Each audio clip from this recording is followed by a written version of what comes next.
Welcome back to the Daily Trading Tip series. In today's tip, it's better to lose and follow your plan than to win and not follow your plan. And it's quite hard for people to do that, but if you follow your plan and you know that your strategy is profitable, why not follow it? Follow the plan over time and you will make money. If you keep changing your strategy because you might see a different trade or you might let emotion come into your trading and you're not following it, then how do you know if that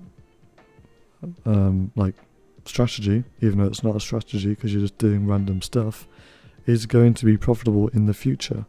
Stick with the plan that you've made and the plan that is profitable. And remember, traders, happy trading.